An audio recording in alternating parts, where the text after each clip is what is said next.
Hello and welcome back to my studio. Today we're going to be talking a bit about audio post-production, and to do that I'm going to be going back to the song I showed you earlier, and we're going to take a closer look at my acoustic guitar. Alright, so here, these brown tracks here, that's my acoustic guitar. If we just solo,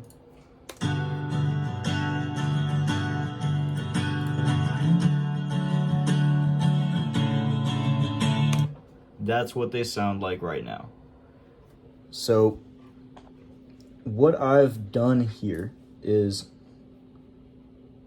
first of all, let's see what it sounds like with nothing at all on there. So I've just taken all of my plugins and I've turned them off. It sounds quite a bit different, doesn't it? Well, let's see what I'm doing here. We'll start with the EQ that I have right here. This is Ableton's just standard EQ8.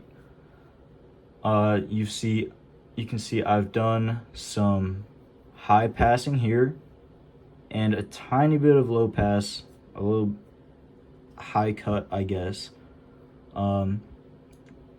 There's a small boost going on right here and a small cut going on here, and finally this shelf, this low shelf. And really what this is doing is we're taking out some of the low end so it doesn't compete as much with the bass that's also in the song. You can't hear it right now because the guitar is soloed, but we don't want it to compete essentially with other elements, but we also want to bring out the parts that let the guitar specifically shine, right?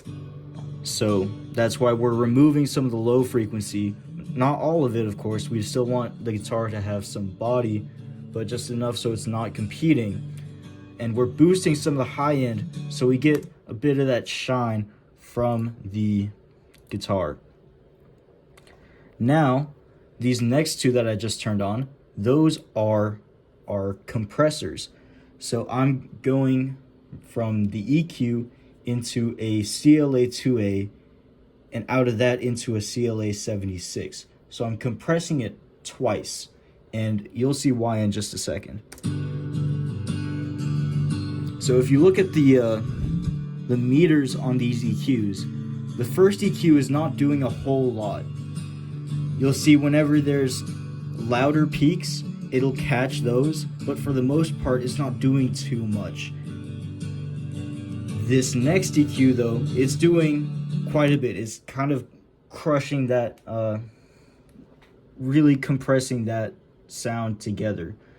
And the reason for that is I want this EQ to just take away some of the louder peaks so that this EQ can sort of impart its own sound onto the guitar, because the CLA76 is based off of the 1176 compressor, which has its own particular sound because of the way that it compresses. The, I guess, algorithm that it uses, it has a certain sound to it, and that's the sound I want for my guitar. And putting it through the 2A first allows me to kind of be more consistent with that sound. Next, we have this SSL strip, and all this is doing is acting as another EQ, and we're kind of boosting some of those mid-range frequencies, a few of the low mids, and really what this is, it's a tonal EQ, trying to highlight a few more of those features that we really want in this guitar. So this is really gonna command. This is really gonna command a lot of what the final tone of the guitar is in the mix. Next, we have a stereo widener, and I'm just using that to place it exactly where I want it to be in the stereo field here. And finally, there's a tiny little utility plugin, and I'm just using that to put the bass frequencies. I've set that to anything below 425 hertz is going to be fully in mono and not taking up any of the stereo space. It'll just be dead center. And we end up with this sound.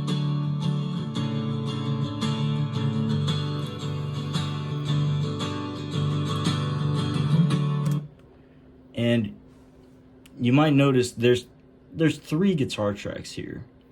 And that's because we have one that's in the center, one that's panned all the way right, and one that's panned all the way left.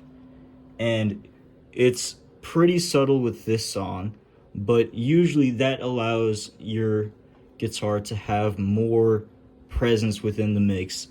And this guitar, it's a pretty central element to the song, and therefore I wanted it to have a good amount of presence in the mix.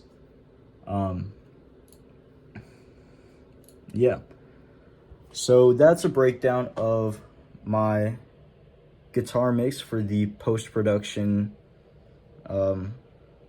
chapter, I guess. I hope you learned something.